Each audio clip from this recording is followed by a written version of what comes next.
Hi hello ನಮಸ್ಕಾರ ಎಲ್ಲರಿಗೂ. ನನ್ನ ಹೆಸರು ನಳಿನಿ.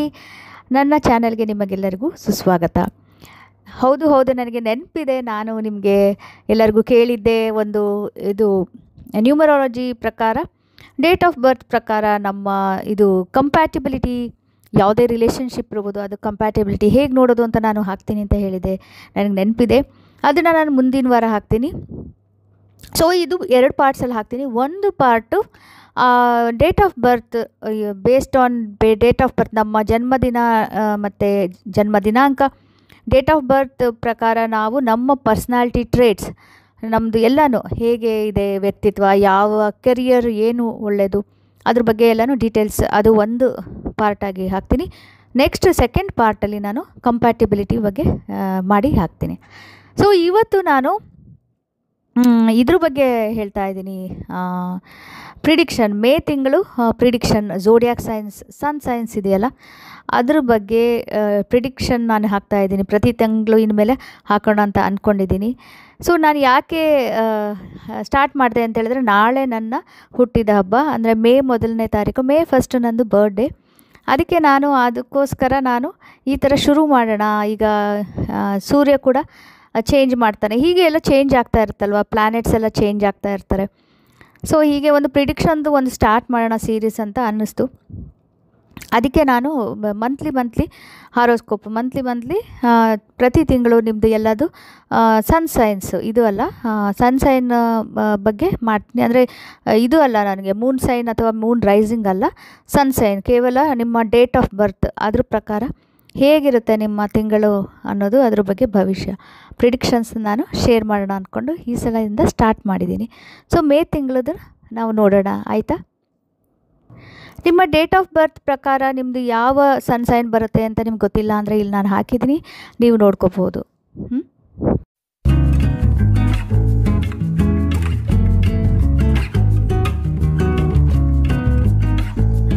ಸೊ ಮೊದಲಿಗೆ ನಾವು ಮೇಷರಾಶಿ, ಏರಿಸ್ ಬಗ್ಗೆ ನೋಡೋಣ.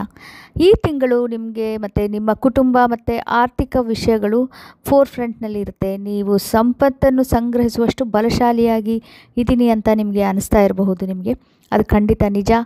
ಕಠಿಣ ಮಾತುಗಳಿಂದ ಎಚ್ಚರದಿಂದ ಇರಿ, ತುಂಬ ಕೇರ್ಫುಲ್ಲಾಗಿರಿ. ಏಕೆಂದರೆ ಪದಗಳು ಒಂದು ಸಲ ಮಾತಾಡಿಬಿಟ್ರೆ ಅದು ತುಂಬ ನೋವು ಉಂಟು ಮಾಡೋ ಶಕ್ತಿ ಇರುತ್ತೆ ಅದಕ್ಕೆ. ಹಾಗೆ ನಿಮ್ಮ ಕುಟುಂಬ ಸದಸ್ಯರು ನಿಮ್ಮ ಅಡ್ವೈಸರ್, ಸಲಹೆನ ಪಡೆಯಲು ನಿಮ್ಮ ಬಳಿಗೆ ಬರಬಹುದು.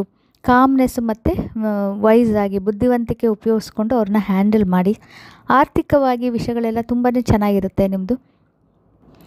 ಆದರೆ ನೀವು ಏನು ಖರ್ಚು ಮಾಡ್ತೀರಾ ಅದ್ರ ಬಗ್ಗೆ, ಕೆಲವೊಂದು ಹ್ಯಾಬಿಟ್ಸ್, ಖರ್ಚು ಮಾಡೋದೊಂದು ಇರುತ್ತಲ್ಲ ಅಭ್ಯಾಸ, ಅದ್ರ ಬಗ್ಗೆ ಸ್ವಲ್ಪ ಗಮನ ಹರಿಸಿ ನಿಯಂತ್ರಣದಿಂದ ಇರೋದನ್ನು ಕಲ್ತ್ಕೋಬೇಕು. ಆದಷ್ಟು ನಿಯಂತ್ರಣದಿಂದ ಇರಿ. ಆರೋಗ್ಯಕರ ಆಹಾರನ, ಹೆಲ್ದಿ ಡಯಟ್ನ ಅಳವಡಿಸಿಕೊಳ್ಳಿ ನಿಮ್ಮ ರುಟೀನಲ್ಲಿ. ನಿಮ್ಮ ಗಂಟಲು ಮತ್ತು ಬಾಯಿಯ ಹೆಲ್ತ್, ಆರೋಗ್ಯ ಕಡೆ ಗಮನ ಕೊಡಿ. ಹಾಗೆ ನಿಮ್ಮ ಮಾತುಗಳಲ್ಲಿರೋ ಪ್ಯೂರ್ ಥಾಟ್ಸ್, ಶುದ್ಧ ಆಲೋಚನೆಗಳೇನಿದೆ, ಹಾಗೆ ನಿಮ್ಮಲ್ಲಿನೋ ಏನು ಟ್ರೂತ್ ಇದೆಯಲ್ಲ, ಸತ್ಯನ ಹಾಗೆ ಮೇಂಟೈನ್ ಮಾಡಿ, ಚೇಂಜ್ ಆಗಬೇಡಿ. ಹಾಗೆ ಹಿರಿಯರಿಂದ ನಿಮ್ಮ ಬ್ಲೆಸ್ಸಿಂಗ್ಸ್ ಖಂಡಿತ ನಿಮ್ಮ ಮೇಲೆ ಇದೆ. ಹಿರಿಯರಿಂದ ಆಶೀರ್ವಾದ ನಿಮ್ಮ ಮೇಲೆ ಸದಾ ಇರುತ್ತೆ. ನೀವು ಡೌನ್ ಟು ಅರ್ತ್ ಆಗಿರಿ. ಹಾಗೆಯೇ ಕುಟುಂಬದ ವಿಷಯದಲ್ಲಿ, ಫ್ಯಾಮಿಲಿ ಮತ್ತು ಫ್ಯಾಮಿಲಿ ಸಂಬಂಧಪಟ್ಟ ವಿಷಯದಲ್ಲಿ, ಫ್ಯಾಮಿಲಿ ಮೆಂಬರ್ಸ್ ಬಗ್ಗೆ ನೀವು ಯಾವುದೇ ಕಾರಣಕ್ಕೂ ಅಹಂಕಾರವನ್ನು ತೋರಿಸಬೇಡಿ. ಈಗ ವೃಷಭ ರಾಶಿ ಅಂದರೆ ಟಾರಸ್. ಈ ತಿಂಗಳು ಅಹಂ ಅಥವಾ ಕೋಪಕ್ಕೆ ಸಂಬಂಧಪಟ್ಟ ಹಾಗೆ ಸಣ್ಣ ಸಮಸ್ಯೆ ಉದ್ಭವ ಆಗಬಹುದು. ಮನೆಯಲ್ಲಿ ಮತ್ತು ನಿಮ್ಮ ಪ್ರೊಫೆಷ್ನಲ್ ಲೈಫಲ್ಲಿ, ವೃತ್ತಿಪರ ಜೀವನದಲ್ಲಿ ಶಾಂತ ಮತ್ತು ವಿನಮ್ರ ಸ್ಥಿತಿಯನ್ನು ಕಾಪಾಡಿಕೊಳ್ಳೋಕ್ಕೆ ಪ್ರಯತ್ನ ಮಾಡಿ. ಆರೋಗ್ಯಕ್ಕೆ, ವಿಶೇಷವಾಗಿ ಜೀರ್ಣಕ್ರಿಯೆಗೆ ಸಂಬಂಧಿಸಿದಂತೆ, ಅಂದರೆ ಡೈಜೆಷನ್ ರಿಲೇಟೆಡ್, ಇದು ಸ್ವಲ್ಪ ಹೆಚ್ಚುವರಿ ಕಾಳಜಿ ವಹಿಸ್ಕೋಬೇಕಾಗತ್ತೆ. ನಿಮ್ಮ ಕೆಲಸ ಮತ್ತು ಶ್ರಮನ ಅದಕ್ಕೆ ರೆಕಗ್ನಿಷನ್ ಸಿಕ್ಕುತ್ತೆ. ಹಾಗೆಯೇ ಈ ತಿಂಗಳು ನಿಮ್ಮ ಪ್ಲ್ಯಾನ್ಸ್ ಏನಿದೆ ಅದನ್ನು ಇಂಪ್ಲಿಮೆಂಟ್ ಮಾಡಲಿಕ್ಕೆ ತುಂಬ ಸೂಕ್ತ ಸಮಯ. ಹಾಗೆಯೇ ಇದು ನಿಮಗೆ ತುಂಬ ಹತ್ತಿರ ಆದವರು, ತುಂಬ ಕ್ಲೋಸ್ ಆಗಿರೋರು ನಿಮಗೆ ಅಡ್ವೈಸ್ ಮಾಡಬಹುದು. ಅದನ್ನು ನೀವು ಓಪನ್ ಆಗಿ ಸ್ವೀಕರಿಸಿ, ಅದನ್ನು ಮಾಡಬೇಡಿ, ಅವಾಯ್ಡ್ ಮಾಡಬೇಡಿ. ನಿಮ್ಮ ಆಲೋಚನೆಗಳನ್ನು ಬ್ಯಾಲೆನ್ಸ್ನಲ್ಲಿ ಇಡೋದಕ್ಕೆ ಟ್ರೈ ಮಾಡಿ, ಸಮತೋಲನವಾಗಿ ಇಡೋದಕ್ಕೆ ಟ್ರೈ ಮಾಡಿ. ಹಾಗೆ ಶಾಂತ ದಿನಚರಿಯನ್ನು ಪ್ಲ್ಯಾನ್ ಮಾಡ್ಕೊಳ್ಳಿ, ಅದನ್ನು ಗಮನ ಹರಿಸಿ. ಇಂಪ್ಲಿಮೆಂಟ್ ಮಾಡಲಿಕ್ಕೆ, ಕಾಮ್ನೆಸ್ ಮತ್ತು ಎಲ್ಲ ರುಟೀನಲ್ಲೂ ಕೂಡ ಕಾಮ್ನೆಸ್ನ ಮೇಂಟೈನ್ ಮಾಡಲಿಕ್ಕೆ, ಕಾಮ್ ರುಟೀನ್ನ ಮೇಂಟೈನ್ ಮಾಡಲಿಕ್ಕೆ ಆದಷ್ಟು ನೀವು ಇದಾಗಿ ಫೋಕಸ್ ಮಾಡಿ. ಹಾಗೆಯೇ ಇನ್ನರ್ ಫೈರ್ ಅಂದರೆ ಒಂದು ಮೋಟಿವೇಶನ್ ಇರುತ್ತೆ ಒಳಗಡೆಯಿಂದ, ಅದನ್ನು ಮತ್ತೆ ವಾಪಸ್ಸು ರೀಸ್ಟೋರ್ ಮಾಡಲಿಕ್ಕೆ ನಿಮಗೆ ಧ್ಯಾನ ಮಾಡಿದ್ರೆ ತುಂಬ ಹೆಲ್ಪ್ ಆಗುತ್ತೆ, ಮೆಡಿಟೇಷನ್ ಮಾಡಿದ್ರೆ ತುಂಬ ಹೆಲ್ಪ್ ಆಗುತ್ತೆ. ಹಾಗೆಯೇ ಎಲ್ಲರ ಬಗ್ಗೆನೂ ಕೂಡ ಗೌರವದಿಂದ ರೆಸ್ಪೆಕ್ಟ್ ಫುಲ್ಲಾಗಿ ನೀವು ಎಲ್ಲರೂ ನೋಡಬೇಕಾಗುತ್ತೆ. ಎಲ್ರಿಗೂ ಗೌರವಪೂರ್ಣವಾಗಿ ನಡೆಸ್ಕೊಳ್ಳಿ. ಈಗ ಮಿಥುನ ರಾಶಿ, ಜೆಮಿನೈ. ಸೊ ನಿಮಗೆ ಮೇ ತಿಂಗಳು ಹೇಗಿರುತ್ತೆ? ಸೊ ಇದು ಟೈಮು ಸಾಲಿಟ್ಯೂಡ್ ಮತ್ತು ರಿಫ್ಲೆಕ್ಷನ್, ಸ್ಪಿರಿಚುವಲ್ ಗ್ರೋತ್ಗೆ, ಅಂದರೆ ಏಕಾಂತತೆಯಿಂದ ಇರೋದು, ಚಿಂತನೆ ಮಾಡೋದು, ಆಧ್ಯಾತ್ಮಿಕ ಬೆಳವಣಿಗೆಗೆ ಸರಿಯಾದ ಸಮಯ. ಐಷಾರಾಮಿ ವಸ್ತುಗಳ ಮೇಲೆ ಹೆಚ್ಚುವರಿ ವೆಚ್ಚಗಳನ್ನು ಮಾಡದಂತೆ ಖರ್ಚುಗಳನ್ನು ಅತ್ಯಂತ ಯೋಚನೆ ಮಾಡಿ ಪ್ಲ್ಯಾನ್ ಮಾಡಿ. ಹಾಗೆ ದೂರದ ಸ್ಥಳಗಳು ಅಥವಾ ವಿದೇಶಿ ದೇಶಗಳ ಜನರು ಬೇರೆ ಬೇರೆ ವ್ಯಾಪಾರ ಅವಕಾಶಗಳನ್ನು, ಆಪರ್ಚುನಿಟೀಸ್ನ ನಿಮಗೆ ನೀಡಬಹುದು. ಹಾಗೆ ಚೆನ್ನಾಗಿ ನಿದ್ದೆ ಮಾಡಿ, ಸಂಪೂರ್ಣವಾಗಿ ನಿದ್ದೆ ಮಾಡಿ ರೆಸ್ಟ್ ತಗೊಳ್ಳಿ. ಅತಿಯಾಗಿ ಯೋಚನೆ ಮಾಡೋದನ್ನು ಬಿಡಿ. ಧ್ಯಾನ ಅಥವಾ ಆಧ್ಯಾತ್ಮಿಕ ಚಟುವಟಿಕೆಗಳನ್ನು ಆದಷ್ಟು ಮಾಡಿ, ಅದರಿಂದ ನಿಮಗೆ ಲಾಭ ಆಗುತ್ತೆ. ನಿಮಗೆ ಒಂದು ಹಿಡನ್ ಶತ್ರುಗಳಿರ್ಬೋದು, ಗುಪ್ತ ಶತ್ರುಗಳು ನಿಮಗೆ ಗೊತ್ತಿಲ್ಲದಲೇ ಇರೋರು ಇರ್ಬೋದು, ಅವರು ತೊಂದರೆ ಮಾಡಲು ಹೊರಗೆ ಬರ್ತಾರೆ. ಈಗ ಹುಷಾರಾಗಿರಿ, ಜಾಗರೂಕರಾಗಿರಿ. ಹಾಗೆಯೇ ನೀವು ತುಂಬ ಪೀಸ್ಫುಲ್ಲಾಗಿ ಕಾಮ್ನೆಸ್ನ ಮೇಂಟೈನ್ ಮಾಡಿ, ಶಾಂತವಾಗಿರಿ. ಇಂಟ್ಯೂಷನ್ ಮತ್ತು ಇದು ಇನ್ನರ್ ಫುಲ್ಫಿಲ್ಮೆಂಟ್, ಏನು ಒಳಗಡೆಯಿಂದ ಬರೋದು, ಅದೇನು ತೃಪ್ತಿ ಇದೆಯಲ್ಲ, ಅದ್ರ ಕಡೆ ಜಾಸ್ತಿ ಗಮನ ಹರಿಸಿ. ಈ ಮೇ ತಿಂಗಳಲ್ಲಿ ನೀವೇನೇನು ಆ್ಯಕ್ಷನ್ ತೊಗೊಂಡಿದ್ದೀರೋ ಇಲ್ಲಿ ತನಕ, ಏನೇನು ಬಿಹೈಂಡ್ ದಿ ಸೀನ್ಸ್ ಆ್ಯಕ್ಷನ್ ಅಂತ ಹೇಳ್ತೀವಿ, ಯಾರಿಗೂ ಗೊತ್ತಿರಲ್ಲ, ನಿಮ್ಮ ಪಾಡಿಗೆ ನೀವೇನೋ ಒಂದು ಮಾಡ್ತಾ ಇರ್ತಿಲ್ಲ, ಅದೆಲ್ಲ ನೀವು ನಿಮಗೆಲ್ಲ ಚೆನ್ನಾಗಿ ತುಂಬ ಪ್ರಾಮಿಸಿಂಗ್ ಆಗಿ, ತುಂಬ ಒಳ್ಳೆಯ ಭರವಸೆಯಾಗಿರೋ ಹಾಗೆ ನಿಮ್ಮ ಒಳ್ಳೆ ರಿಸಲ್ಟ್ ಸಿಗುತ್ತೆ ಮೇ ತಿಂಗಳಲ್ಲಿ. ಈಗ ಸಿಂಹರಾಶಿ ನೋಡೋಣ. ಮೇ 2025ರಲ್ಲಿ ಸಿಂಹರಾಶಿಯವರಿಗೆ ನಕ್ಷತ್ರಗಳು ಈ ಅಧಿಕಾರ, ಗೌರವ ಮತ್ತು ವೃತ್ತಿ ಜೀವನದ ವರ್ಧನೆಯನ್ನು ತರುತ್ತದೆ. ನಿಮಗೆ ಹೊಸ ಜವಾಬ್ದಾರಿ ನೀಡಲಾಗುತ್ತದೆ. ನಿಮ್ಮ ಕೆಲಸದ ಮೂಲಕ ನಿಮಗೆ ಮನ್ನಣೆ ಸಿಗುತ್ತೆ, ರೆಸ್ಪೆಕ್ಟ್ ಬರುತ್ತೆ. ಹಾಗೆ ನೀವು ತುಂಬ ಫೇಮಸ್ ಆಗ್ತೀರಾ, ಖ್ಯಾತಿಯನ್ನು ಕೂಡ ನೀವು ಎಕ್ಸ್ಪೀರಿಯೆನ್ಸ್ ಮಾಡ್ಕೋತೀರಾ, ಅನುಭವಿಸ್ತೀರಾ. ನಿಮ್ಮ ವೃತ್ತಿ ಮತ್ತು ಸಾರ್ವಜನಿಕ ಇಮೇಜ್ ಈಗ ಯಾವ ಡೈರೆಕ್ಷನ್ ತಗೊಳುತ್ತೆ ಅನ್ನೋದನ್ನು ನೀವು ನಿರ್ಧಾರ ಮಾಡಬೇಕಾಗತ್ತೆ. ನಿಮ್ಮ ತಂದೆ ಅಥವಾ ಇತರ ಯಾರಾದರೂ ಹಿರಿಯ ಅಧಿಕಾರಿ ವ್ಯಕ್ತಿಗಳು ನಿಮಗೆ ತುಂಬ ಇಂಪಾರ್ಟೆಂಟ್ ಪರ್ಸನ್ ಆಗಿ ಬರಬಹುದು ನಿಮ್ಮ ಲೈಫಲ್ಲಿ. ಅವರು ಇಂಪಾರ್ಟೆಂಟ್ ಸ್ಟೇಟಸ್ನ ಪಡೆಯಬಹುದು. ನಿಮ್ಮ ಕಾರ್ಯಗಳು ಇತರರ ಪರಿಶೀಲನೆಗೆ ಒಳಗಾಗಬಹುದು. ಆದ್ದರಿಂದ ಪ್ರಾಮಾಣಿಕವಾಗಿ ನೀವು ಕೆಲಸ ಮಾಡೋದು ತುಂಬ ಅತ್ಯಗತ್ಯ. ಪ್ರಾಮಾಣಿಕತೆ ಮತ್ತು ಕಠಿಣ ಪರಿಶ್ರಮದ ಮೈಂಡ್ಸೆಟ್ನ ಮನೋಭಾವವನ್ನು ಇಟ್ಕೊಳ್ಳಿ. ಯಾಕೆಂದರೆ ಈಗ ನೀವು ಬೀಜಗಳು ನೆಟ್ಟರೆ ಮುಂದೆ ತುಂಬ ಒಳ್ಳೆಯ ಉತ್ತಮ ಫಲ ನಿಮಗೆ ಸಿಕ್ಕುತ್ತದೆ. ಹಾಗೆ ಸಮಯನ ರೆಸ್ಪೆಕ್ಟ್ ಕೊಡಿ, ನೀವು ಟೈಮ್ಗೆ ರೆಸ್ಪೆಕ್ಟ್ ಕೊಡಿ, ಸಮಯನ ಗೌರವಿಸಿ. ಹಾಗೆ ನಿಮ್ಮ ಕರ್ತವ್ಯವನ್ನು ಚೆನ್ನಾಗಿ ಮಾಡಿ. ಪ್ರಾಂಪ್ಟಾಗಿ ನಿಮ್ಮ ಏನು ಕೆಲಸ ಇದೆ ನಿಮ್ಮ ಡ್ಯೂಟಿನೆಲ್ಲ ನಿಭಾಯಿಸಿ. ಅದರಿಂದ ನಿಮಗೆ ತುಂಬ ಒಳ್ಳೆಯದಾಗುತ್ತದೆ. ಕನ್ಯಾ ರಾಶಿಯವರಿಗೆ ಮೇ ತಿಂಗಳು ಹೇಗಿದೆ? ಅದೃಷ್ಟ ಮತ್ತು ಧರ್ಮ, ಲಕ್ ಮತ್ತು ಧರ್ಮ ಮತ್ತು ಹೈಯರ್ ನಾಲೆಡ್ಜ್ ಅಂತ ಹೇಳ್ತೀವಿ, ಉನ್ನತ ಜ್ಞಾನಕ್ಕೆ ಸಂಬಂಧಪಟ್ಟಂಗೆ ನಿಮಗೆ ತುಂಬ ಲಾಭ ಬೆನಿಫಿಟ್ಸ್ ಸಿಕ್ಕುತ್ತೆ. ಹೊಸ ವಿಷಯಗಳನ್ನು ಇದನ್ನು ಕಲಿಯೋದಕ್ಕೆ, ನೀವು ಪ್ರಯಾಣ ಮಾಡಲಿಕ್ಕೆ, ಆಧ್ಯಾತ್ಮಿಕ ಅನ್ವೇಷಣೆಗಳಿಗೆ ಇದೆಲ್ಲ ತುಂಬ ಒಳ್ಳೆಯ ತಿಂಗಳು, ಉತ್ತಮ ತಿಂಗಳು. ಗುರು ಅಥವಾ ತಂದೆಯಂತಹ ಉನ್ನತ ಅಧಿಕಾರಿಗಳಿಂದ ನಿಮಗೆ ಆಶೀರ್ವಾದ ಸಿಕ್ಕುತ್ತೆ. ದೀರ್ಘ ಪ್ರಯಾಣಗಳು ಅಥವಾ ವಿದೇಶಿ ಸಂಪರ್ಕಗಳು ನಿಮಗೆ ಸಹಾಯ ಮಾಡಬಹುದು. ನಿಮ್ಮ ನಂಬಿಕೆ ತುಂಬ ಸ್ಟ್ರಾಂಗ್ ಆಗಲಿಕ್ಕೆ ಹೆಲ್ಪ್ ಆಗುತ್ತೆ, ತುಂಬ ಬಿಲೀಫ್ಸ್ ಸ್ಟ್ರಾಂಗ್ ಆಗುತ್ತೆ ಈ ತಿಂಗಳು. ಹಾಗೆ ನಿಮ್ಮ ದೈವಿಕ ಶಕ್ತಿಯೊಂದಿಗೆ ನೀವು ಇನ್ನೂ ಜಾಸ್ತಿ ಕನೆಕ್ಷನ್ಸ್ ಬರುತ್ತೆ. ನಿಮಗೆ ದೇವರ ಬಗ್ಗೆ ಇನ್ನೂ ಜಾಸ್ತಿ ಕನೆಕ್ಷನ್ಸ್ ಬರುತ್ತೆ. ನಿಮ್ಮ ನಂಬಿಕೆಗಳಲ್ಲಿ ಅತಿಯಾದ ಆತ್ಮವಿಶ್ವಾಸ ಬರದೇ ಇರೋ ಹಾಗೆ ನೋಡ್ಕೊಳ್ಳಿ. ತುಂಬ ಬ್ಲೈಂಡಾಗಿ ನೀವು ಬಿಲೀಫ್ಸ್ನ ಜಾಸ್ತಿ ಬೆಳೆಸ್ಕೋಬೇಡಿ. ನೋಡಿಕೊಂಡು ಜಾಗರೂಕರಾಗಿ ಕಾಷಸ್ ಆಗಿ ನೀವು ಬಿಲೀಫ್ಸ್ನ ನೋಡ್ಕೊಳ್ಳಿ. ಹಾಗೆ ಎಲ್ಲ ಮಾರ್ಗಗಳಿಗೂ ಇದಕ್ಕೂ ಏನಿದೆ ಎಲ್ಲರಿಗೂ ಗೌರವವನ್ನು ತೋರಿಸಿ. ಯಾವುದೇ ಪಾತು, ಈಗ ಎಸ್ಪೆಷಲಿ ಬಿಲೀಫ್ ಅಥವಾ ಫೇತ್ ಅಂತ ಹೇಳ್ತೀವಿ, ಅದು ಯಾವುದು ಫೇತು ಏನು ಬಿಲೀಫ್ಸ್ ಇಟ್ಕೊಂಡ್ರು ಎಲ್ಲರಿಗೂ ನೀವು ರೆಸ್ಪೆಕ್ಟ್ ತೋರಿಸಬೇಕು. ಆಧ್ಯಾತ್ಮಿಕ ಪುಸ್ತಕಗಳನ್ನು ಓದೋದು, ಪವಿತ್ರ ಸ್ಥಳಗಳಿಗೆ ಭೇಟಿ ನೀಡೋದ್ರಿಂದ ಇದರಿಂದ ಎಲ್ಲ ನಿಮಗೆ ತುಂಬ ಶಾಂತಿ ಸಿಗುತ್ತದೆ. ಬುದ್ಧಿವಂತಿಕೆ ಮತ್ತು ನಮ್ರತೆಯ ಮೂಲಕ ಬೆಳೆಯಲು ಈ ತಿಂಗಳು ನಿಮಗೆ ಮಾರ್ಗದರ್ಶಿ ಆಗಿರುತ್ತದೆ. ಈಗ ತುಲಾ ರಾಶಿನ ನೋಡೋಣ.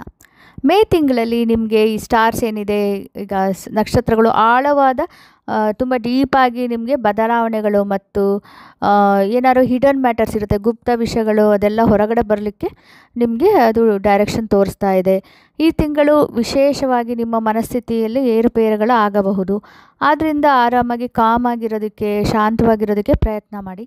ನಿಮ್ಮ ಆರೋಗ್ಯ, ವಿಶೇಷವಾಗಿ ಡೈಜೆಷನ್, ಜೀರ್ಣಕ್ರಿಯೆ ಮತ್ತು ನಿದ್ರೆಗೆ ಸಂಬಂಧಿಸಿದ ವಿಷಯಗಳನ್ನು ನೀವು ನಿರ್ಲಕ್ಷ್ಯ ಮಾಡಬೇಡಿ. ಹಠಾತ್ತಾಗಿ ಲಾಭಗಳು ಅಥವಾ ರಹಸ್ಯವಾದ ಯಾವುದಾದ್ರು ಜ್ಞಾನಗಳು ನಿಮಗೆ ದಾರಿ ತೋರಿಸಬಹುದು. ನಿಮ್ಮ ಇದಕ್ಕೆ ಬರಬಹುದು, ಲಾಭಗಳು ಆಗಬಹುದು. ಸೊ ಆದ್ದರಿಂದ ಹುಷಾರಾಗಿರಿ, ಜಾಗರೂಕರಾಗಿರಿ. ಅತ್ತೆ ಅಥವಾ ಮಾವ ಅಥವಾ ಯಾರಾದರೂ ಹಿರಿಯರೊಂದಿಗೆ ನೀವು ಕಾನ್ಫ್ಲಿಕ್ಟ್ ಆಗಬಹುದು, ಸಂಘರ್ಷ ಬರಬಹುದು, ಚಾನ್ಸಸ್ ಇದೆ. ಅದನ್ನು ಆಗದೇ ಇರೋ ಹಾಗೆ ನೋಡ್ಕೊಳ್ಳಿ. ಕುಟುಂಬದೊಳಗೆ ಶಾಂತಿಯನ್ನು ಕಾಪಾಡಿಕೊಳ್ಳೋದಕ್ಕೆ ಪ್ರಯತ್ನ ಮಾಡಿ. ಆಧ್ಯಾತ್ಮಿಕ ಅಭ್ಯಾಸಗಳು, ಧ್ಯಾನ ಅಥವಾ ಪ್ರಾರ್ಥನೆಗಳು ನಿಮಗೆಲ್ಲನೂ ಇದನ್ನು ಬ್ಯಾಲೆನ್ಸ್ ಮಾಡಲಿಕ್ಕೆ, ಸಮತೋಲನನ ಕಾಪಾಡೋದಕ್ಕೆ ನಿಮಗೆ ಹೆಲ್ಪ್ ಮಾಡುತ್ತೆ, ಬೆಂಬಲ ಕೊಡುತ್ತೆ. ದೇಹ ಅಥವಾ ಮನಸ್ಸಿನಿಂದ ಬರುವ ಈ ಏನಾದರೂ ಇದು ಸಿಂಪ್ಟಮ್ಸ್ ಇದ್ರೂ ಮೆಂಟಲ್ ಮತ್ತು ಫಿಸಿಕಲ್ ಹೆಲ್ತ್ ಬಗ್ಗೆನೇ ನಿರ್ಲಕ್ಷ್ಯ ಮಾಡಬೇಡಿ. ಏನಾದರೂ ಸಿಂಪ್ಟಮ್ಸ್ ಇದ್ದರೆ ಎಕ್ಸ್ಟರ್ನಲ್ ಸಕ್ಸಸ್ ಅಂದರೆ ಬಾಹ್ಯ ಯಶಸ್ಸು, ಅದಕ್ಕಿಂತ ಜಾಸ್ತಿ ಆಂತರಿಕ ಬೆಳವಣಿಗೆ ಅಂದರೆ ಇನ್ನರ್ ಗ್ರೋತ್, ಅದ್ರ ಕಡೆ ಜಾಸ್ತಿ ಗಮನ ಹರಿಸಿ. ವೃಶ್ಚಿಕ ರಾಶಿಯವರಿಗೆ ಮೇ ತಿಂಗಳು ಹೇಗಿರುತ್ತೆ? ನೀವು ಇತರರೊಂದಿಗೆ, ವಿಶೇಷವಾಗಿ ನಿಮ್ಮ ಪಾರ್ಟ್ನರ್, ನಿಮ್ಮ ಸಂಗಾತಿ ಅಥವಾ ಬಿಸ್ನೆಸ್ ಪಾರ್ಟ್ನರ್, ಅವ್ರ ಜೊತೆಗೆ ನಿಮ್ಮ ನಡವಳಿಕೆ ಏನಿರುತ್ತೆ ತುಂಬ ಇಂಪಾರ್ಟೆಂಟ್, ಮುಖ್ಯ ಆಗಿರುತ್ತೆ ಈ ತಿಂಗಳು. ಆದ್ದರಿಂದ ಎಚ್ಚರಿಕೆಯಿಂದ ನಡೆದುಕೊಳ್ಳಿ ಮತ್ತು ಆತ್ಮೀಯ ಸಂಬಂಧಗಳಲ್ಲಿ ಯಾವುದೇ ಅಹಂಕಾರದ ಸಮಸ್ಯೆಗಳನ್ನು ಹೊಂದಿರಬೇಡಿ. ಅಂದರೆ ನಿಮ್ಮದು ಕ್ಲೋಸ್ ರಿಲೇಷನ್ಶಿಪ್ಪಲ್ಲಿ ಅಹಂಕಾರನ, ಈಗೋ ಬರೆದಿದ್ದ ಹಾಗೆ ನೋಡ್ಕೊಳ್ಳಿ. ಅಹಂನ ದೂರ ಇಡಿ. ಸಭ್ಯತೆಯಿಂದ ತುಂಬ ಇದರಿಂದ ಮಾತಾಡಿ, ಪೊಲೈಟ್ನೆಸ್ಸಿಂದ ಮಾತಾಡಿ. ಹಾಗೆ ಎಲ್ಲ ಚೆನ್ನಾಗಿ ಗಮನ ಇಟ್ಟು ಕೇಳಿಸ್ಕೊಳ್ಳಿ. ಹಾಗೆ ಚೆನ್ನಾಗಿ ನೀವು ರಿಲೇಷನ್ಶಿಪ್ ಚೆನ್ನಾಗಾಗೋ ಥರ ಮಾಡ್ಕೊಳ್ಳಿ. ಸೌಜನ್ಯದಿಂದ ವರ್ತಿಸುವುದು, ಗೌರವವನ್ನು ಕೊಡೋದು, ಇದರಿಂದ ಏನಾಗುತ್ತೆ, ನಿಮ್ಮದು ಇನ್ನೂ ರಿಲೇಷನ್ಶಿಪ್ ತುಂಬ ಚೆನ್ನಾಗಾಗುತ್ತೆ. ನಿಮ್ಮ ಪಾರ್ಟ್ನರ್, ನಿಮ್ಮ ಸಂಗಾತಿಯ ಆರೋಗ್ಯಕ್ಕೆ ಸ್ವಲ್ಪ ಗಮನ ಹರಿಸಬೇಕಾಗುತ್ತೆ. ಅವರಿಗೆ ಪ್ರೀತಿ ಮತ್ತು ಕಾಳಜಿಯನ್ನು ನೀಡಿ. ಹಾಗೆ ನಿಮ್ಮ ಪಾರ್ಟ್ನರ್ಶಿಪ್ಪಲ್ಲಿ ನಿಮ್ಮ ಡ್ಯೂಟಿ ಏನಿದೆ ಅದನ್ನೆಲ್ಲ, ಕರ್ತವ್ಯಗಳನ್ನು ಅರ್ಥ ಮಾಡಿಕೊಂಡು ಪ್ರಸ್ತುತ ಸಮಯ ಮಾಡ್ಕೊಳ್ಳೋದಕ್ಕೆ ತುಂಬಾ ಒಳ್ಳೆಯ ಸಮಯ ಇದು, ಉತ್ತಮ ಹೈ ಟೈಮ್. ನೀವು ಅದನ್ನು ಅರ್ಥ ಮಾಡ್ಕೊಳ್ಳೋದು, ಎಲ್ಲ ಇದು ಟ್ರಾನ್ಸಾಕ್ಷನ್ಸು ಇರುತ್ತೆ, ಏನಾದರೂ ವಹಿವಾಟುಗಳನ್ನು ತುಂಬ ಪೀಸ್ಫುಲ್ ಆಗಿ ಶಾಂತಿಯುತ ರೀತಿಯಲ್ಲಿ ನಿರ್ವಹಿಸಿ. ಹಾಗೆ ಇನ್ನೆಲ್ಲನೂ ಆರಾಮಾಗಿ ಆಗುತ್ತೆ. ಇದನ್ನೆಲ್ಲ ಸ್ವಲ್ಪ ಫೋಕಸ್ ಮಾಡಿ ಇದೆಲ್ಲ ಕಡೆ ಗಮನ ಕೊಟ್ಟರೆ ಬೇರೆದೆಲ್ಲನೂ ತುಂಬಾ ಚೆನ್ನಾಗಿ ನ್ಯಾಚುರಲ್ ಆಗಿ ಆರಾಮಾಗೆಲ್ಲ ನಡ್ಕೊಂಡು ಬರುತ್ತೆ. ಈಗ ನೋಡೋಣ ಧನುರಾಶಿ. ಮೇ ತಿಂಗಳು ಕೆಲಸ ಮತ್ತು ದೈನಂದಿನ ದಿನಚರಿಯ ಸಮಯ. ಇದು ಕೆಲಸಕ್ಕಾಗಿ ನಿರೀಕ್ಷೆಗಳು, ಯಾವುದೇ ವಿರೋಧಿಗಳ ವಿರುದ್ಧ ಹೋರಾಡುವುದು ಮತ್ತು ಅಂತಿಮವಾಗಿ ಅವರ ಮೇಲೆ ಗೆಲುವು ಸಾಧಿಸೋದಕ್ಕೆ ತುಂಬ ಎನ್ಕರೇಜಿಂಗ್ ಆಗಿದೆ ಈ ತಿಂಗಳು. ಈ ಸಮಯ ಪ್ರೋತ್ಸಾಹದಾಯಕವಾಗಿದೆ. ಆದರೆ ಕಠಿಣ ಪರಿಶ್ರಮ ಮತ್ತು ಪಡಬೇಕಾಗುತ್ತೆ. ಆ ಕಠಿಣ ಪರಿಶ್ರಮ ತುಂಬ ನೀವು ಎಫರ್ಟ್ ಹಾಕಿದ್ರೆ ಅದರಿಂದ ನಿಮಗೆ ಸಕ್ಸಸ್ ಸಿಗುತ್ತೆ. ನಿಮ್ಮ ಏನು ಟ್ಯಾಲೆಂಟ್ ಇದೆ, ಕೌಶಲ್ಯ, ಸ್ಕಿಲ್ ಸೆಟ್ಟು ಇದೆಲ್ಲ ಇದೆಯಲ್ಲ, ಅದನ್ನೆಲ್ಲ ನೀವು ಅಪ್ಗ್ರೇಡ್ ಮಾಡೋದಕ್ಕೆ ತುಂಬ ಒಳ್ಳೆಯ ಸಮಯ ಇದು. ಅದರಿಂದ ನಿಮಗೆ ಇದು ಸಿಕ್ಕುತ್ತೆ, ನಿಮಗೆ ಯಶಸ್ಸು, ಸಕ್ಸಸ್ ಸಿಕ್ಕುತ್ತೆ. ಹಾಗೆಯೇ ಇತರರನ್ನು ಗೌರವಿಸಲು ಏನು ಬೇಕಾದರೂ ಅಂದರೆ ಎಲ್ಲನೂ ಮಾಡಬೇಕಾಗುತ್ತೆ. ನೀವು ಬೇರೆಯವರಿಗೆ ರೆಸ್ಪೆಕ್ಟ್ ಕೊಟ್ಟರೆ ತುಂಬ ಒಳ್ಳೆಯದು. ಹಾಗೆ ನೀವು ಈ ಲೀಗಲ್ ಮ್ಯಾಟರ್ಸು, ಡಿಸ್ಪ್ಯೂಟ್ಸು ಏನಾರ ಬೇರೆಯವ್ರ ಬಗ್ಗೆ ಜೊತೆಗಿದ್ದದ್ದು ಅದೆಲ್ಲ ನಿಮಗೆ ಗೆಲುವು ಸಿಕ್ಕುತ್ತೆ. ಹಾಗೆ ಬೇರೆಯವ್ರಿಗೆ ತುಂಬ ರೆಸ್ಪೆಕ್ಟ್ ಕೊಡಬೇಕಾಗತ್ತೆ. ಹಾಗೆ ಯಾರಾದರೂ ನಿಮಗಿನ್ನ ಕಡಿಮೆ ಸ್ತರದಲ್ಲಿರೋರಿಗೆ ಸಹಾಯ ಮಾಡಿದರೆ ನಿಮಗೂ ಕೂಡ ಹೆಲ್ಪ್ ಆಗುತ್ತೆ. ಸೊ ಕಂಪ್ಯಾಷನ್ ಅಂದರೆ ಎಲ್ಲರ ಬಗ್ಗೆನೂ, ನಿಮ್ಮ ಬಗ್ಗೆನೂ ನೀವು ಕಾಳಜಿ ವಹಿಸಿ, ಬೇರೆಯವ್ರ ಬಗ್ಗೆನೂ ಕಾಳಜಿ ವಹಿಸಿದರೆ ನಿಮಗೆ ತುಂಬಾ ಹೆಲ್ಪ್ ಆಗುತ್ತೆ, ಫೇವರ್ ಆಗುತ್ತೆ. ಇದರಿಂದ ನಿಮಗೆ ಒಳ್ಳೆಯದೆಲ್ಲ ಆಗುತ್ತೆ ಈ ತಿಂಗಳು. ಈಗ ಮಕರ ರಾಶಿಯವ್ರ ಬಗ್ಗೆ ನೋಡೋಣ. ಸೊ ಮೇ ತಿಂಗಳು ತುಂಬ ಒಳ್ಳೆಯ ಸಮಯ ನಿಮಗೆ ನಿಮ್ಮ ಕ್ರಿಯೇಟಿವಿಟಿನ ಹೊರಗಡೆ ತರಲಿಕ್ಕೆ, ಬೇರೆ ಜಗತ್ತಿಗೆ ತೋರ್ಪಡಿಸೋದಕ್ಕೆ ತುಂಬಾ ಒಳ್ಳೆಯದು. ಹಾಗೆ ನಿಮ್ಮ ಇಂಟೆಲೆಕ್ಚುಯಲ್ ಬೌದ್ಧಿಕ ಚಟುವಟಿಕೆ ಅಂತೆ ಆ ಇಂಟೆಲೆಕ್ಚುಯಲ್ ಆ್ಯಕ್ಟಿವಿಟೀಸ್ ಕೂಡ ನೀವು ಹೊರಗಡೆ ಎಲ್ಲ ತೋರಿಸ್ಲಿಕ್ಕೆ, ಪ್ರದರ್ಶನ ಮಾಡಲಿಕ್ಕೆ ತುಂಬಾ ಒಳ್ಳೆಯ ಸಮಯ ಇದು. ಸ್ಟೂಡೆಂಟ್ಸ್ಗೆ ತುಂಬಾ ಒಳ್ಳೆಯ ರಿಸಲ್ಟ್ಸ್ ಬರುತ್ತೆ. ಹಾಗೆ ಏನಾದ್ರು ಡಿಸ್ಟ್ರಾಕ್ಷನ್ಸ್ ಇರೋದನ್ನ ಅವಾಯ್ಡ್ ಮಾಡಿ. ಹಾಗೆ ನಿಮಗೆ ಉತ್ತಮ ಫಲಿತಾಂಶಗಳು ಕೂಡ ಬರುತ್ತೆ. ನಿಮ್ಗೆ ಏನಾರು ಗೊಂದಲ ಆಗೋದನ್ನು ತಪ್ಪಿಸ್ಬೇಕು. ಗೊಂದಲಗಳನ್ನ ಆದಷ್ಟು ಕಡಿಮೆ ಮಾಡೋದಕ್ಕೆ ಟ್ರೈ ಮಾಡಿ. ಈ ತಿಂಗಳು ನಿಮಗೆ ನಿಮ್ಮ ಮಕ್ಕಳಿಗೆ ತುಂಬಾ ಬೆಂಬಲ ಸಿಕ್ಕುತ್ತೆ. ಹಾಗೆ ಆರೋಗ್ಯದ ಬಗ್ಗೆ ನೀವು ಸಲಹೆನ ತಗೊಳ್ಳಿ. ಹಾಗೆ ಪ್ರೀತಿ ಮಾತುಗಳಲ್ಲಿ ಪ್ರೀತಿ ಮತ್ತು ಗೌರವದಿಂದ ಇರಿ. ನಿಮ್ಮ ಇವರು ಪಾರ್ಟ್ನರ್ ಇರ್ತಾರೆ, ಲೈಫ್ ಪಾರ್ಟ್ನರು ಅಥವಾ ಯಾವುದಾದ್ರು ಕ್ಲೋಸ್ ರಿಲೇಷನ್ಶಿಪ್ಸ್ ಆದರೆ ತುಂಬ ಪ್ರೀತಿಯಿಂದ ನಡ್ಕೊಳ್ಳಿ. ಇಲ್ಲದಿದ್ದರೆ ಅಹಂಕಾರದಿಂದ ಏನಾಗುತ್ತೆ, ಇಬ್ಬರ ನಡುವೆ ಅಡ್ಡ ಬರುತ್ತೆ, ತಡೆಗೋಡೆ ಉಂಟು ಮಾಡ್ಬೋದು, ನಿಮಗೆ ಬ್ಯಾರಿಯರ್ ಕ್ರಿಯೇಟ್ ಮಾಡ್ಬೋದು. ಹಾಗೆ ನೀವು ರೆಸ್ಪೆಕ್ಟ್ನಿಂದ ನಿಮ್ಮ ಐಡಿಯಾಸು ಇದು ಎಲ್ಲ ಬುದ್ಧಿವಂತಿಕೆಯಿಂದ ನೀವು ಮಾತಾಡಿದರೆ ನಿಮಗೆ ತುಂಬಾ ಒಳ್ಳೆಯದಾಗುತ್ತೆ, ನಿಮಗೆ ಸಕ್ಸಸ್ ಸಿಕ್ಕುತ್ತೆ. ಈ ತಿಂಗಳು ನಿಮಗೆ ಮಂತ್ರ ಚಾಂಟ್ ಮಾಡಿ, ಪೂಜೆ ಮಾಡಿ, ಅದಕ್ಕೆಲ್ಲ ತುಂಬ ಫೋಕಸ್ ಮಾಡಿದ್ರೆ ನಿಮಗೆ ತುಂಬಾ ಮನಃಶಾಂತಿ ಸಿಕ್ಕುತ್ತೆ. ಹಾಗೆ ನಿಮಗೆ ಕ್ಲಾರಿಟಿ ಕೂಡ ಸಿಕ್ಕುತ್ತೆ. ನೀವೇನು ಯೋಚನೆ ಮಾಡ್ತಿದ್ದೀರಾ ಅದರಲ್ಲೆಲ್ಲ ಕ್ಲಾರಿಟಿ ಬರಲಿಕ್ಕೆ ಇವೆಲ್ಲ ಹೆಲ್ಪ್ ಮಾಡುತ್ತೆ, ಮೆಡಿಟೇಷನ್ ಎಲ್ಲ. ಹಾಗೆಯೇ ನೀವು ಇನ್ವೆಸ್ಟ್ಮೆಂಟು, ಶೇರ್ ಆ ಥರ ಸ್ಪೆಕ್ಯುಲೇಟಿವ್ ಇನ್ವೆಸ್ಟ್ಮೆಂಟ್ಸ್ ಅಂತ ಏನು ಹೇಳ್ತೀವಿ, ಅಲ್ಲೇನಾದರೂ ನೀವು ಹಾಕಿದರೆ ಇನ್ವೆಸ್ಟ್ ಮಾಡಿದರೆ ನಿಮಗೆ ಅನ್ಎಕ್ಸ್ಪೆಕ್ಟೆಡ್ ಆಗಿ ತುಂಬ ಅನಿರೀಕ್ಷಿತವಾಗಿ ತುಂಬ ಲಾಭ ಸಿಕ್ಕುತ್ತೆ, ಪ್ರಾಫಿಟ್ಸ್ ಬರುತ್ತೆ. ಈಗ ಕುಂಭರಾಶಿ ನೋಡೋಣ. ಸೊ ನಿಮಗೆ ಆಂತರಿಕ ಶಾಂತಿ ಮತ್ತು ಸೌಕರ್ಯದ ಪ್ರಶ್ನೆ ಹೊರಗೆ ಬರುತ್ತೆ ಅಂತ ಹೇಳಿದ್ರೆ, ನಿಮ್ಗೆ ಇನ್ನರ್ ಪೀಸ್ ಮತ್ತು ಕಂಫರ್ಟ್ ಇದೆಯಲ್ಲ ಅದೆಲ್ಲ ನಿಮಗೆ ಅದ್ರ ಬಗ್ಗೆ ಗೊತ್ತಾಗುತ್ತೆ. ಹಾಗೆಯೇ ನೀವು ಮತ್ತು ಮನೆಯವರು ಫ್ಯಾಮಿಲಿ ಲೈಫ್ನ ಚೆನ್ನಾಗಿ ಶಾಂತಿಯುತವಾಗಿ ಹಾರ್ಮೋನೈಸ್ ಮಾಡಲಿಕ್ಕೆ, ಅವ್ರ ಜೊತೆಗೆ ಕುಟುಂಬದ ಜೊತೆಗೆ ಸಮನ್ವಯ ಮಾಡಲಿಕ್ಕೆ ನೀವು ಜಾಸ್ತಿ ಟೈಮ್ ಕಳೆದ್ರೆ ಒಳ್ಳೆಯದು ಅವ್ರ ಜೊತೆಗೆ. ಹಾಗೆ ತಾಯಿ ಆರೋಗ್ಯ ಬಗ್ಗೆ ನಿರ್ಲಕ್ಷ್ಯ ಮಾಡಬೇಡಿ. ಆದ್ದರಿಂದ ಅವರಿಗೆ ಪ್ರೀತಿ ಮತ್ತು ಬೆಂಬಲ ನೀಡುವ, ಸೊ ಆ ಥರ ನೀಡಿಬಿಟ್ಟು ಅವರಿಗೆಲ್ಲ ಚೆನ್ನಾಗಿ ಮಾತಾಡಿ ಒಳ್ಳೆಯದಾಗಿ ಅವ್ರದ್ದು ಕಾಳಜಿ ತಗೊಂಡ್ರೆ ತುಂಬ ಒಳ್ಳೆಯದು. ಆಸ್ತಿ ವಹಿವಾಟುಗಳನ್ನು ನೀವು ತುಂಬ ಇಂಪಾರ್ಟೆನ್ಸ್ ಕೊಡಬೇಕಾಗುತ್ತೆ, ಅದು ಮುಖ್ಯವಾಗುತ್ತೆ ಈ ತಿಂಗಳು. ಆಸ್ತಿ ವಹಿವಾಟು ಏನಿದೆ ಅದು ಫೋರ್ ಫ್ರಂಟಿಗೆ ಬರುತ್ತೆ. ಸೊ ಹಾಗೆಯೇ ನಿಮ್ಮದು ಯಾವುದಾದ್ರು ಲ್ಯಾಂಡ್ ಅಥವಾ ವೆಹಿಕಲ್ಸ್ ಏನಾರು ಮಾರ್ತಾ ಇದ್ದೀರಾ ಅಥವಾ ಏನೋ ಇದ್ದರೆ ಅಡ್ವಾನ್ಸ್ ಕೂಡ ಬರೋ ಚಾನ್ಸಸ್ ಇದೆ ನೀವು ಮಾರಾಟಕ್ಕಿಟ್ಟಿದ್ರೆ. ಸೊ ಈಗ ಭಾವನೆಗಳು ತುಂಬಾ ಮೇಲೆ ಏರಿಳಿತ ಕಾಣಿಸ್ತದೆ. ಎಮೋಷ್ನಲ್ ಹೈಸ್ ಮತ್ತು ಲೋಸ್ ಎಲ್ಲ ಎಕ್ಸ್ಪೆಕ್ಟ್ ಮಾಡ್ಬೋದು ನೀವು. ತುಂಬ ಮೂಡ್ ಸ್ವಿಂಗ್ಸ್ ಆಗುತ್ತೆ. ಸ್ಟ್ರೆಸ್ ಅವಾಯ್ಡ್ ಮಾಡಬೇಕು, ಸ್ಟ್ರೆಸ್ಫುಲ್ ಇದನ್ನು. ನೀವು ಆದಷ್ಟು ಕಾಮ್ನೆಸ್ನ ಇಟ್ಕೊಂಡ್ರೆ ತುಂಬ ಒಳ್ಳೆಯದು. ಹಾಗೆಯೇ ನಿಮ್ಮ ಫ್ಯಾಮಿಲಿ ಮೆಂಬರ್ಸ್ ಏನಾರು ಅಡ್ವೈಸ್ ಮಾಡಿದ್ರೆ ಆದಷ್ಟು ಕೇಳಿ. ನಿಮ್ಮ ಈಗೋ ಅಥವಾ ಅಹಂಕಾರನ ಅಡ್ಡ ತರಬೇಡಿ. ಇದು ತುಂಬ ಒಳ್ಳೆ ಪೀರಿಯಡ್. ನಿಮ್ಮ ಏನು ಇದೆಯಾ, ನೀವು ಇರೋ ಜಾಗದಲ್ಲಿ ಮನೆ ಇರ್ಬೋದು, ಅದನ್ನು ಬೇರೆ ಏನಾರು ಮನೆ ಚೇಂಜ್ ಮಾಡಬೇಕು ಅನ್ನೋದಾದರೆ, ಅಥವಾ ಒಳಗಡೆನೇ ರೆನೋವೇಷನ್ ಮಾಡಲಿಕ್ಕೆ ಏನಾದ್ರು ನೀವು ಇರೋ ಜಾಗನ ಇನ್ನೂ ಚೆನ್ನಾಗಿ ಮಾಡ್ಕೋಬೇಕು, ಪೀಸ್ಫುಲ್ಲಾಗಿ ಅದನ್ನು ಮೇಂಟೈನ್ ಮಾಡಲಿಕ್ಕೆ ಏನೇನಾರು ಆ್ಯಡ್ ಮಾಡೋದು ಇಲ್ಲ ತೆಗೆಯೋದು ಎಲ್ಲ ಮಾಡೋದಕ್ಕೆ ತುಂಬ ಒಳ್ಳೆ ಟೈಮ್ ಆಗಿದೆ ಇದು. ಹಾಗೆಯೇ ನಿಮಗೆ ತುಂಬಾ ಶಾಂತಿಯಿಂದ ಇರೋದಕ್ಕೆ ಮೆಡಿಟೇಷನ್ಸ್ ಇನ್ನೇನಾದರೂ ಸ್ಟಾರ್ಟ್ ಮಾಡೋದು ತುಂಬ ಉತ್ತಮ ಟೈಮ್ ಆಗಿದೆ ಇದು. ಈಗ ಮೀನರಾಶಿಯವರು, ಸೊ ನಿಮಗೆ ನಿಮ್ಮದು ಏನಾದ್ರು ಹೊಸ ಉದ್ಯಮ ನೀವು ಸ್ಟಾರ್ಟ್ ಮಾಡಿದರೆ ನಿಮಗೆ ಧೈರ್ಯ ಮತ್ತು ಕರೇಜ್ ಮತ್ತು ಕಮ್ಯುನಿಕೇಷನ್ ತುಂಬಾ ಇಂಪಾರ್ಟೆಂಟ್ ಆಗುತ್ತೆ ನೀವೇನೋ ಹೊಸದಾಗಿ ಸ್ಟಾರ್ಟ್ ಮಾಡಿದರೆ. ಸೊ ಈಗ ಅದು ಒಳ್ಳೆ ಕೆಲಸ ಮಾಡೋದಕ್ಕೆ, ಅದನ್ನು ಆ್ಯಕ್ಷನ್ ತೋರಿಸೋದಕ್ಕೆ ತುಂಬ ಒಳ್ಳೆ ಟೈಮು. ಹಾಗೆಯೇ ಹೊಸ ಶಾರ್ಟ್ ಟ್ರಿಪ್ಸ್ ತೊಗೊಳೋದಕ್ಕೆ, ಏನಾದರೂ ನ್ಯೂ ಬಿಗಿನಿಂಗ್ಸ್ ಹೊಸದಾಗಿ ಏನಾದರೂ ಸ್ಟಾರ್ಟ್ ಮಾಡಲಿಕ್ಕೆ ಒಳ್ಳೆ ಟೈಮ್. ಹಾಗೆಯೇ ಕಮ್ಯುನಿಕೇಷನ್ ತುಂಬ ಸ್ಟ್ರಾಂಗಾಗಿ ಇದ್ದರೆ ಅದರಿಂದ ಏನಾಗುತ್ತೆ, ನೀವು ಅಂದರೆ ತುಂಬ ಫೋರ್ಸ್ಫುಲ್ಲಾಗಿ ತುಂಬ ಡಾಮಿನೇಟ್ ಮಾಡಿ ಮಾತಾಡಲಿಕ್ಕೆ ಹೋಗಬೇಡಿ. ಸಾಫ್ಟಾಗಿ ಆದಷ್ಟು ತುಂಬ ವಾಲ್ಯೂಮ್ ಕಡಿಮೆ ಇಟ್ಕೊಂಡು, ನಿಮ್ಮ ಏನೇ ಇದು ಸಿಟ್ಟು ತೋರಿಸ್ದಲೇ, ಏನು ಪ್ರೈಡ್ ಅಂದರೆ ಅಹಂಕಾರ ಆಗಲಿ, ಇದು ಆಗಲಿ, ಗರ್ವ ಆಗಲಿ ತೋರಿಸ್ದಲೇ ನೀವು ಆದಷ್ಟು ಮಾತಾಡಬೇಕಾದ್ರೆ, ಕಮ್ಯುನಿಕೇಟ್ ಮಾಡಬೇಕಾದ್ರೆ ಆದಷ್ಟು ಅದನ್ನೆಲ್ಲ ಗಮನ ಹರಿಸಿ. ಹಾಗೆಯೇ ನಿಮ್ಮ ಯಂಗರ್ ಸಿಬ್ಲಿಂಗ್ಸ್, ನಿಮ್ಮ ತಮ್ಮ ತಂಗಿ ಅವ್ರನ್ನೆಲ್ಲ ಚೆನ್ನಾಗಿ ನೋಡ್ಕೊಳ್ಳಿ. ಅವ್ರಿಗೆ ನಿಮ್ಮ ಹೆಲ್ಪ್ ಬೇಕಾಗಬಹುದು. ಹಾಗೆಯೇ ನೀವೇನಾದರೂ ಬರಿತಾ ಇದ್ದರೆ, ಈಗ ನೀವು ರೈಟರ್ ಆಗಿರ್ಬೋದು ಅಥವಾ ಟೀಚಿಂಗ್ನಲ್ಲಿರ್ಬೋದು ಅಥವಾ ಪಬ್ಲಿಕ್ ಸ್ಪೀಕಿಂಗಲ್ಲಿರ್ಬೋದು, ಅದೇನಾರು ನೀವು ಮಾತಾಡೋದು ಬರಿತಾ ಇದ್ದರೆ ಅದಕ್ಕೆಲ್ಲ ತುಂಬಾ ಅಡ್ಮಿರೇಷನ್ ಸಿಕ್ಕುತ್ತೆ ಈ ಟೈಮಲ್ಲಿ. ಹಾಗೆಯೇ ನಿಮ್ಮ ಫಿಯರ್ಸು ಏನಾದರೂ ಭಯಗಳಿದ್ದರೆ ಏನಾದ್ರು ಇದ್ದರೆ ಅದನ್ನು ಕಾನ್ಫಿಡೆಂಟ್ ಮಾಡಲಿಕ್ಕೆ, ಅದನ್ನು ಎದುರಿಸಲಿಕ್ಕೆ ಒಳ್ಳೆ ಟೈಮು. ಹಾಗೆ ಬೋಲ್ಡ್ ಆಗಿರಿ, ತುಂಬ ಧೈರ್ಯದಿಂದ ಇರೋದನ್ನು ನೀವು ಕಲ್ತ್ಕೊಳ್ಳೋದಕ್ಕೆ ತುಂಬ ಒಳ್ಳೆ ಟೈಮಿಗೆ ಈಗ. ಹಾಗೆ ನಿಮ್ಮ ಆರೋಗ್ಯದ ಕಡೆ ಗಮನ ಹರಿಸಿ. ಸೊ ಆಮೇಲೆ ಆರೋಗ್ಯ ತುಂಬ ಚೆನ್ನಾಗೇ ಇರುತ್ತೆ, ಆದ್ರೂ ಆದಷ್ಟು ನೀವು ತುಂಬಾ ಟಯರ್ಡ್ ಆಗಿರೋ ಆ ಥರ ಕೆಲಸಗಳನ್ನು ಜಾಸ್ತಿ ಮಾಡದಲ್ಲೇ ಇರೋ ಹಾಗೆ, ನಿಮಗೆ ತುಂಬಾ ಟಯರ್ಡ್ ಆಗೋದೇ ಇರೋ ಹಾಗೆ ನೋಡಿಕೊಂಡ್ರೆ ತುಂಬ ಒಳ್ಳೆಯದು. ಆಯಾಸನ ನೆಗ್ಲೆಕ್ಟ್ ಮಾಡಬೇಡಿ, ಆದಷ್ಟು ರೆಸ್ಟ್ ತಗೊಳ್ಳಿ. ಇನ್ನೆಲ್ಲನೂ ತುಂಬ ಚೆನ್ನಾಗಿದೆ, ಆರೋಗ್ಯ ಚೆನ್ನಾಗೇ ಇರುತ್ತೆ ನಿಮ್ಮದು.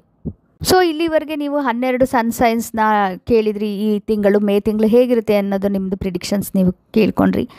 ನೀವು ಹೇಗೆ ಅನಿಸುತ್ತೆ ಅಂತ ನೀವು ಖಂಡಿತ ನನಗೆ ತಿಳಿಸಿ ಕಾಮೆಂಟ್ ಸೆಕ್ಷನಲ್ಲಿ. ಮುಂದಿನ ವಾರ ನೀವು ಮರಿಬೇಡಿ, ನಾನು ತುಂಬ ಇಂಪಾರ್ಟೆಂಟಾಗಿ ನಿಮ್ಮದು ಇದು ಡೇಟ್ ಆಫ್ ಬರ್ತ್ ಮೇಲೆ ನಾವು ಇದನ್ನು ಪರ್ಸ್ನಾಲಿಟಿ ಟ್ರೇಟ್ಸ್ ಅದ್ರ ಬಗ್ಗೆ ತುಂಬಾ ಇಂಪಾರ್ಟೆಂಟ್ ವಿಷಯಗಳನ್ನೆಲ್ಲ ನಾವು ತಿಳ್ಕೊಬೋದು. ಅದ್ರ ಮುಂದಿನ ವಾರ ನಮ್ಮ ಕಂಪ್ಯಾಟಬಿಲಿಟಿ, ಯಾವುದೇ ರಿಲೇಷನ್ಶಿಪ್ಸಲ್ಲಿ ನಮ್ಮ ಬಿಸ್ನೆಸ್ ಇರ್ಬೋದು, ಫ್ಯಾಮಿಲಿ ಇರ್ಬೋದು, ಹಾಗೆ ಪಾರ್ಟ್ನರ್ಶಿಪ್ ಇರ್ಬೋದು, ಗಂಡ ಹೆಂಡತಿ ಯಾವುದೇ ಇರ್ಬೋದು, ಫ್ಯಾಮಿಲಿ, ಪೇರೆಂಟ್ಸ್, ಯಾರ ಜೊತೆಗಾದರೂ ನಿಮ್ಮದು ಕಂಪ್ಯಾಟಬಿಲಿಟಿ ಹೇಗಿದೆ ಅಂತ ಅದನ್ನು ಕಂಡುಕೊಳ್ಳೋದಕ್ಕೂ ಅದು ಒಂದು ಮಾಡ್ತೀನಿ. ಸೊ ನೆಕ್ಸ್ಟ್ 2 ವೀಕ್ಸ್ ತುಂಬಾ ಚೆನ್ನಾಗಿರುತ್ತೆ, ಇಂಟ್ರೆಸ್ಟಿಂಗ್ ಆಗಿರುತ್ತೆ, ನಮಗೆ ತುಂಬಾ ಹೆಲ್ಪ್ ಕೂಡ ಆಗುತ್ತೆ.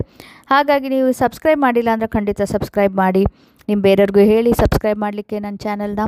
ಹಾಗೆ ಮುಂದೆ ಕೂಡ ನಾನು ತುಂಬ ಒಳ್ಳೆಯದು ಹೆಲ್ಪ್ ಆಗೋ ಥರದ್ದು ನಾನು ವೀಡಿಯೋಸ್ನ ಮಾಡಿ ನಿಮಗೆಲ್ಲ ಹಾಕ್ತೀನಿ. ಈ ವಿಡಿಯೋ ಹೇಗೆ ಅನಿಸ್ತು ಅಂತ ನನಗೆ ಕಮೆಂಟ್ ಸೆಕ್ಷನಲ್ಲಿ ತಿಳಿಸಿ. ಇಷ್ಟ ಆಯಿತು ಅಂದರೆ ಲೈಕ್ ಮಾಡಿ, ಶೇರ್ ಮಾಡಿ ಎಲ್ಲರಿಗೂ.